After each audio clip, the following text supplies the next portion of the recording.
There's a huge buzz going around in Hollywood right now over actors going on strike. There's 65,000 current members of SAG-AFTRA, which is an organization or a workers' union for the actors, mostly small actors and other artists, and they're currently demanding for higher work wages and for work protection. Now, you might be interested, why are these workers concerned over losing their jobs? Stay tuned to find out.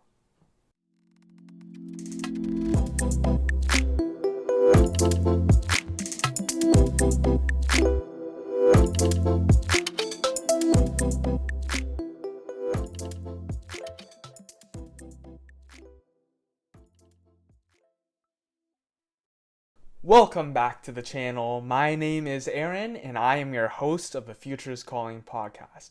So you might be asking, why are these actors going on strike? Don't they make enough money already? Well, in reality, the vast majority of actors make less than $30,000 a year, and that makes them ineligible to qualify for basic benefits such as healthcare and insurance. So, what is it that these actors are actually protesting against? So the short-term answer is that they're asking for protection in TV reruns.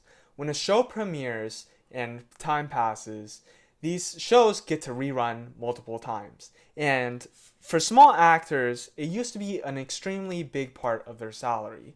But now they're not being compensated for it. And many times, their paychecks from these reruns are just worth very mere pennies. Like, I'm talking 3 or 4 cents each. The long-term reason in the bigger concern for these actors is the potential for AI to overtake them. And one field where AI really shines is called synthetic media. And this involves deepfakes, voice cloning, and visual effects. Now take a look at this clip of Tom Cruise. Would you be able to tell if it were real or not? Remember how much a polar bear weighs? I said, polar bear? He said, enough to break the ice. So SAG-AFTRA is concerned that these people, the extras, will be replaceable by using AI-inserted people. So now that we know the social causes of this protest, let's take a look at what AI can actually supplant. The first area where AI can help is in writing scripts.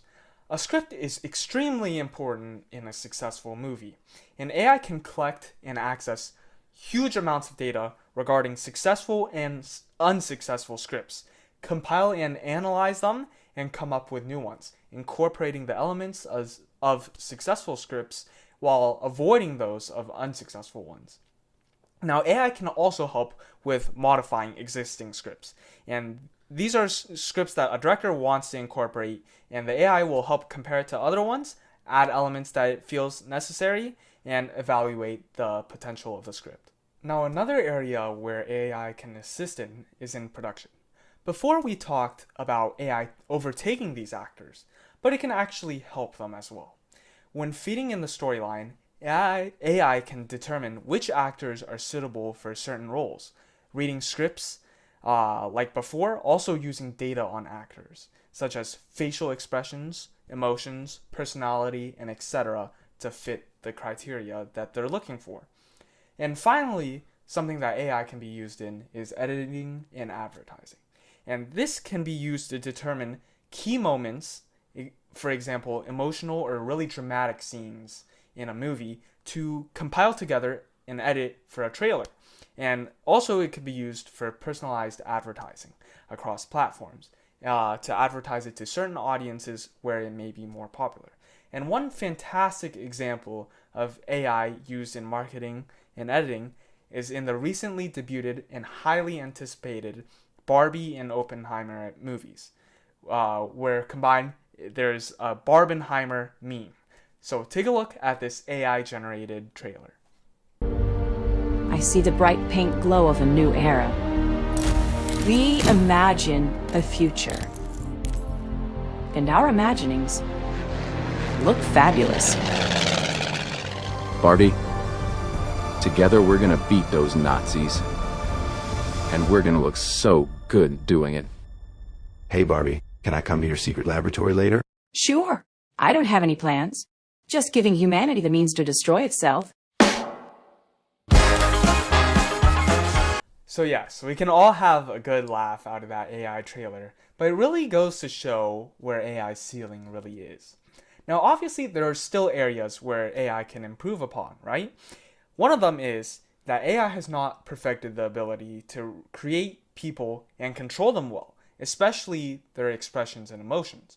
Now another area is that AI had difficulty creating realistic features like human faces and bodies, and we saw the AI struggle a bit with Margot Robbie and Ryan Gosling's faces looking a bit unnatural at times. I was actually writing a book earlier this year, a children's book, and I was using AI to generate my art. I think I was using a program called Crayon, but I really found that it was having difficulty creating appropriate faces, which is one reason why we incorporate deepfakes, right? It uses a model of a person who is already well established, who we know. So take a look at a few of these images, and you can see that these children, some of their appearances and their body features look a little bit unnatural or unnerving.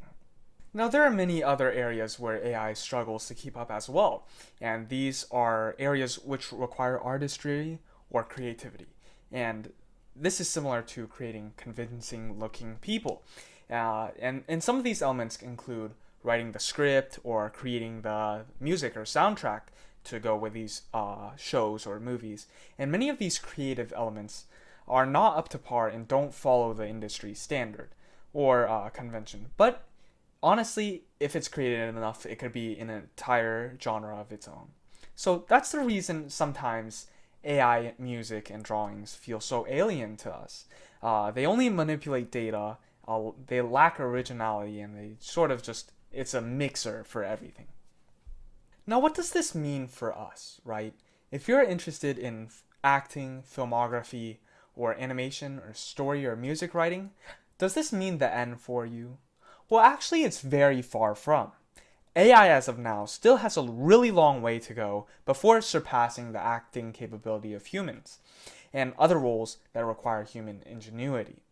AI's current state, in film at least, is acting like a huge blender, taking many clips and data, compiling it, sorting it to fit a certain criteria, but lacking any sort of originality. If you can create content, whether it's music or stories, with uniqueness and adding your own bit of flavor and taste, you will bring invaluable assets to the film industry for a very long time. But overall, the power of AI is no joke. So the question isn't, will AI surpass us, but rather, when will AI gain the power to rival us? So we can see that AI can cover many of the roles involved in the film process. And that's why so many actors and even employees of other areas in film feel like they're in jeopardy. The marketing teams, screenwriter, editors, even the producers and photographers can all eventually be replaced by AI. One day, we can really see AI take over the entire film process without any need for human aid. The film scene may evolve even more, trying to involve the audience in a more immersive experience than just wide screens and blasting speakers. Which brings me to the focus of our next episode, which is the potential of augmented and virtual reality. Well, that pretty much sums up today's episode. Thank you guys so much for listening, and stay tuned for our next episode.